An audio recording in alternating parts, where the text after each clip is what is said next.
بله بیننده عزیز بفرمایید. سلام علیکم جناب استاد. علیکم السلام و رحمت الله. اسم شریفتون آقای؟ بنده عبدالمجید هستم جناب استاد. آقا عبدالمجید از ایران. از ایران. بفرمایید آقا عبدالمجید، در خدمتتونم. جناب استاد، به نظر من این مسئله غیبتی که شما گفتی در ادارات باید مورد بررسی قرار بگیرد. بله. بحث غیبت به نظر بنده مدیر و مسئول اون اداره شخصی رو که غیبت میکنه. آقا عزیز، این غیبت ما گفتیم که این غیبت کاری به برنامه ما نداره. این غیبت اون تأخیر هست و مثلا سر کار نرفتن. اینجا غیبت شما بدگویی کردن، از کسی بد میگید، عیبشون میگید، این غیبت است برادر عزیز. شما غیبت مثلا در اونجا غیبت غیره، اینجا غیبت غیر است. غیبتی که در قرآن آمده منظور شما هست؟ از چیه؟ ما در قرآن میگیم، پس در کاری به ما نداریم. خب من فکر کردم برنامه اجتماعی هست. خب این غیبت یک موضوع اجتماعی است، ولی الان همه گریبانگیرش هستیم و از همدیگر بد میگیم، غیبت میکنیم، تهمت میزنیم. این یکی از مسائلی است که برادران مسلمان باید دقت کنند و این ظاهره رو کنار بزنند. من چند پیشای خوابی دیدم جناب استاد. والا اینجا الان تعبیر خواب نیست برادر عزیز، اینجا موضوع غیبت است. اگر سوالی در مورد غیبت دارید ما در خدمتتونیم. بله سلامت باشید جناب استاد. بله. اتفاقا من یه مدتی ورم معده هم دارم. اون زمینم خدا شفاتون میده انشالله و ورم معده‌تون خوب بشه. این به خاطر همون صحبت زیادی است انسان ورم معده میگیره. خب بیننده عزیز بفرمایید. بله بیننده عزیز خودتون معرفی کنید. علیکم السلام و رحمت الله. ممنون. اسم شریفتون آقای؟ تیموری هستم از افغانستان به تماس شدم. بله آقای تیموری از افغانستان. عرضی داشتم در مورد موضوع برنامه می‌دیدم که بحث جسمیت خداوند رو پیش کشیدند. در علوم اسلامی ما می‌دونیم انسان موجودی است که زیاد موجود نیست، اما هر انسان یه عطر خاصی داره که گاهی برخی بوی خدا میدهند. مثلا مادر، خدا مثل مادر میشه ما تشبیه کنیم. این جسمیت آیا آقایی که تماس میگیری مرد باشی یا زن باشی مرد تمامت میکنه، انسان باشی تا جاودانه زندگی میکنی. من میخوام بگم بابا با مادر فرق میکنه. بابا وقتی یه پدر موجودیه که جونشو واسه بچهش میده اما ماشینشو نه. به بابام اینو گفتم، گفت ببین من ماشینمو نمیدم چون جون بچه‌مو میگیره. اما میخوام بگم این تاثیر قرار دادن پدر و مادر نسبت به خداوند خیلی تفاوت داره. اگه حواستون به بعضی حرفا و بعضی کارا باشه دیگه ببخشید کار چسب زخم شاید نتونه بکنه. شهریاری است که نمیدونه شر مردم چگونه به صبح میرسه که گورکن گمنامی دل به دفن دانایی بسته. این مترسکی که عروسک زشتی که از مزرعه مراقبت میکنه آدم مترسک زیباییه که جهان رو میترسونه. باید بدونید مردم چقدر به ندرت فکر میکنن. هیچگاه از این که درباره اون چیزی که نمیدونید و چیزی که به شما فکر میکنن نگران نمیشید، اما همیشه دنبال این هستید که نداشته هاتون رو بفروشید، نداشته هاتون رو رسیدین حسرت بکشید که ارزون فروختید. تاریخ باید ببینید عبارت از جنگ های سربازانی که خودشون رو میشناسن میجنگن، دو نفر که همدیگر رو میشناسن نمیجنگن. گوش بدید خواهران عزیز، کفشتون اگر تو پاتونه از ترس قضاوت عرض پات تحمیل میکنید دیگه مورد آزار نده. بعضی آدما بارون احساسن فقط خیس میشن. بعضیا باید مثل لاک پشت صدها بار توبه کنن اگه میدونستن بیرون اومدن از لاک انقدر آرزوی مشترک اون عقاب بالای سرشه. آقا ثانیه های این انتظار پشت چراغ قرمز تاب نداره که ببین آرزوی کودکی دست فروش برای یه دقیقه کاسبی بیشتر چه کار میکنه. استاد من واقعا ممنونم. این گناهی که وزن داشت هیچ کس توانش نبود که قدمی برداره کوله بار سنگین خودش رو ناله کنه. من شاید کمر شکسته ترین آدم بودم اگر سه تکه نان خوشمزه 4 نفر که اصلا از مزه نان خوششون نمیاد مادر بود. آدم برای لذت بردن از زندگی به آرامش نیاز داره، اما چگونه زندگی کردنش به دانش نیاز داره. هر کس پرهیزکار باشه گذشته‌ای داره، هر گناهکاری آینده‌ای. پس قضاوت نکن. زندگی آب توی لیوان ترک خورده است، بخوری تموم میشه، نخوری حروم میشه. آقای استاد خیلی ممنون آقای ناجی که مردم داشتن از گذشته تا الان در همین دین اسلام ما میتونیم دنبالش باشیم. آتش کوره ها ساخته شده، اما آیا این تاجی که مردم بر سرشون میدارن همین آتش؟ این خیلی به دنبال تفکیک جنسیتی هستند که خدا نامرد رو از مرد جدا کرده، دختر رو از پسر. اما عشق اوج لبخند در فراز یکی شدنه، زمانی که تجربهش در عمق وجودمون احساس میکنیم. اگه نگاهت همیشه به بالایی باشه دیگه دلت از این پایینی ها اینجوری نیست که ناراحت باشه. بسیار خوشحالم که میتونم توی برنامه خوب شما صحبت کنم. واقعا برای من باعث افتخاره تو این برنامه خیلی خوب، تو این شبکه خیلی خوب کلمه که واقعا باعث مباهات افتخار ماست. ما به این شبکه میمالیم و کسمون رو میمالیم، به این شبکه کسمون رو میمالیم. بله. سلام جانم، بفرمایید. بفرمایید. بفرمایید. سلام عزیزم، بفرمایید.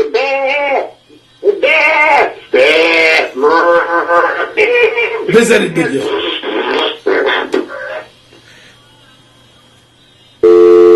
بله، این آقا از برنامه اینقدر خوشش اومده بود که دیگه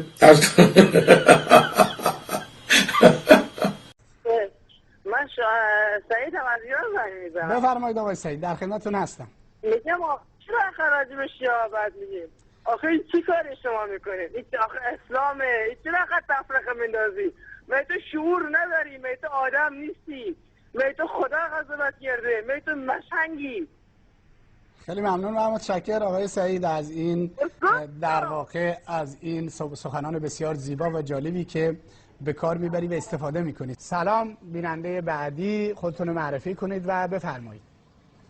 خب امروز در ایران در کشور خلیج‌فارس، دیروز به امروز در ایران امروز خب بله. و یه چیز فقهی هست، موردی نداره که بخوام از چیزی از جای عقب نمونه. خب بعد میخواستم یه سرودی داشتم در مورد عید براتون بخونم. بفرمایید. بفرمایید. ایده در از سال همه میریم به خونه، بابا غریبی چند سال، مالرم کنارمه، برادرم که یارمه، مالرم کنارمه، برادرم که یارمه، ایده امسال به جنگ تر از 10 سال، همه میریم به خونه، بابا غریبی چند. متاسفانه صدای شما قطع شد. دوست دارید خب شما باید از اون طرف قضیه هم نگاه بکنید. نیمه دیگه مردم ایران شاید در استقلال کشور اهمیت نمیدن و استقلال توی این کشور همیشه بازنده است. استقلال سوراخ 4-2 میبازه، شیشی. این استقلال وقتی تو کشور نیست این کشور دیگه بفرمایید آقای رسول.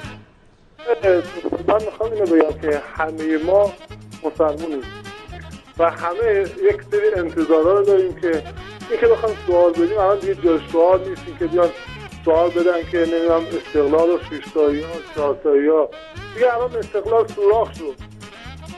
خیلی ممنون و متشکر آقای رسول، خدایا رو نگهدارت. متشکر و ممنون جناب. انشالله که خدا بهتون قوت بده و انشالله که بفرمایید آقای محسن. میخواستم که استقلال سوراخ. خیلی ممنون و متشکر. بیننده بعدی رو میگیریم. سلام علیکم شادی. علیکم السلام.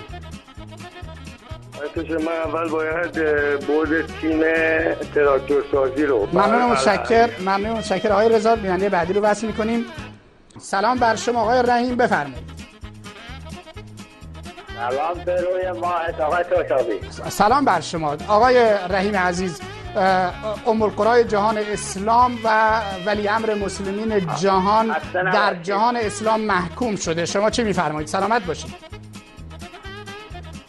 عرضم به خدمت شما که اینقدر سنگ این عربستان رو به سینه میزنی. مسئله عربستان نیست رحیم عزیز، مسئله عربستان نیست. مسئله این هست که جمهوری اسلامی ایران گوش کن، به هیچ کی هم مهلت نمیدی صحبت کنه. یه دقیقه گوش کن. بفرمایید.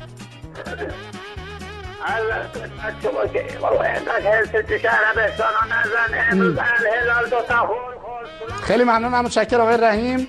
خدایا رو نگهدار. آقای علی از تهران، سلام بر شما آقای علی، بفرمایید. سلام عرض کنم خدمت آقای ترشابی. علیکم السلام آقای علی، بفرمایید. آقای ترشابی، پیروز اصلی میدان تراکتور، فقط تراکتور. پیروز اصلی میدان کی هست آقا؟ فرمان من نشنیدم. خیلی ممنون و متشکر آقای علی عزیز. بیننده بعدی رو داشته باشیم. وقت شما به طرف شمال که بیای، کرد عملا رفته تو کوچان، تو بجنود، خیلی استانا رو تغییر دادن. اصلا یه زمانی مرزنشینا رو به خاطری که قوم مثلا سلحشوری بودن، کردها و لرها، اینا رو جابجا کردن فرستادن تو مرزها که از مرزهای میهنمون دفاع کنن. اما خب این برای اهل سنت چه مشکلاتی پیش اومد؟ مشکلاتی که پیش اومد، اهل سنت سر جاشون تا بودن خوب بودن. اگه بخوان جابجا بشن خب بالاخره سختی داره دیگه آدم.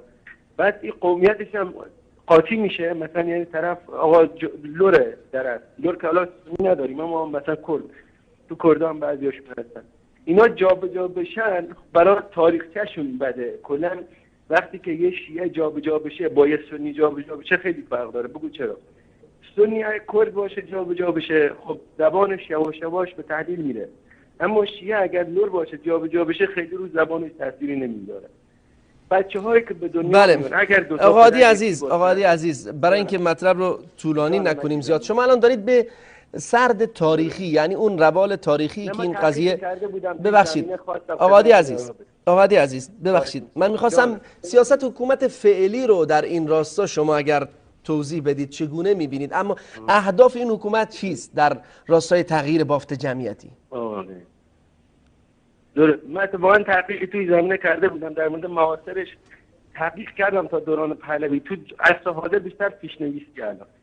بیشتر این مسائلی که از الان حکومت حاضر بیشتر به طرف این میره که بافت جمعیتی رو به سمت چندگانه شدن ببره. خب یعنی الان بیشتر به سمت اینه که قاطی بشن بعضی از قومیت‌ها با ملیت‌ها، مذهب‌ها با دین‌ها. میدونی الان جوریه که شرق کشور با غرب کشور فاصله داره، اما شمال با جنوب نه. چرا داره اینم؟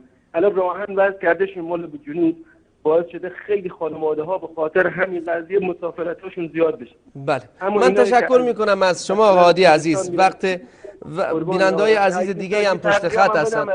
شیراز، بفرمایید آقا ناصر. آقا درود بر شما. درود بر شما.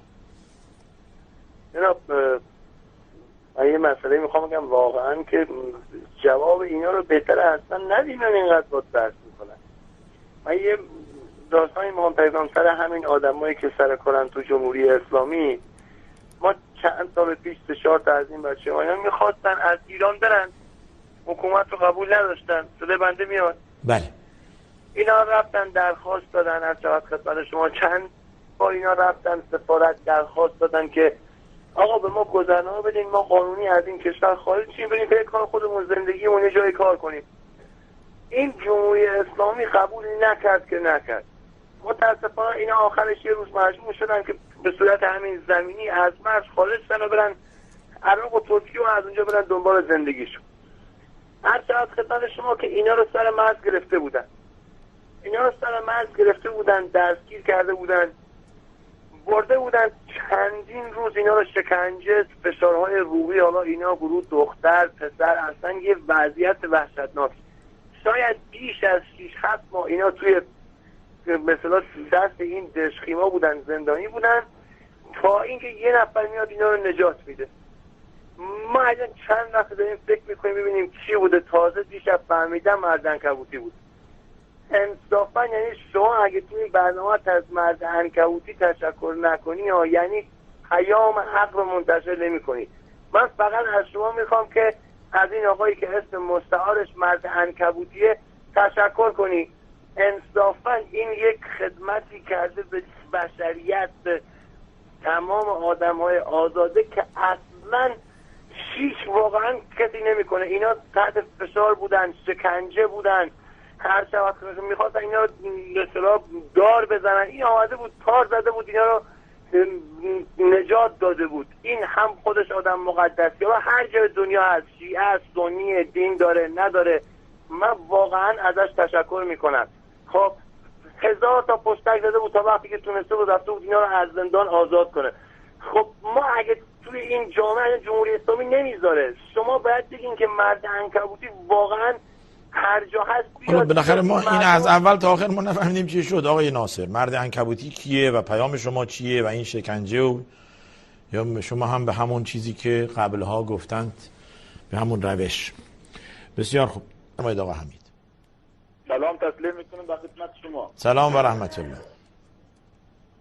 آقای خدمتی یک دوست ما که با چند دقیقه پیش تماس گرفت و گفت که اون بنده خدایی که جان اونها رو نجات داده بود اسم مرد عنکبوتی بود. من گفتم که اشتباه میگوید، بتمن بود اصلا مرد عنکبوت. این هم یکی دیگه. سلام جناب ترشابی. علیکم السلام آقای حسام، در خدمت شما هستم، بفرمایید. من باید ابتدا از برنامه شما تشکر کنم و باید یک نکته رو بگم که جناب ترشابی اونی که اومد و ناجی ما بود اسمیگل بود. مرد عنکبوتی به دستور اسمیگل اومد. اون شب من هم زندان بودم با بقیه. اگر اسمیگل نبود آقای حسام عزیز، دوست داشتیم به هر حال صدای شما رو بشنویم ولی قطع کردید. آقای مسعود از ایران، سلام بر شما. آقای مسعود بفرمایید. آقای عزیزم، شما الان پیامتون رسید. آقای مسعود، شما در مورد موضوع برنامه صحبت بفرمایید. به جای این صحبت ها و پراکنده کردن موضوع برنامه بفرمایید آیا انتخابات با دیدگاه امامت همخوانی دارد یا خیر؟ بله چشم، در خدمتتون هستم. فقط من دیدم از مرد عنکبوتی که شد یک اصلاح. بفرمایید آقای مسعود. آقای مسعود بگذارید صحبت بکنه ببینم. در واقع وقتی کمبود میارن در دنیای علم و دانش و منطق باید از این صحبت ها بکنن. بفرمایید آقای مسعود تا بینندگان بشنون.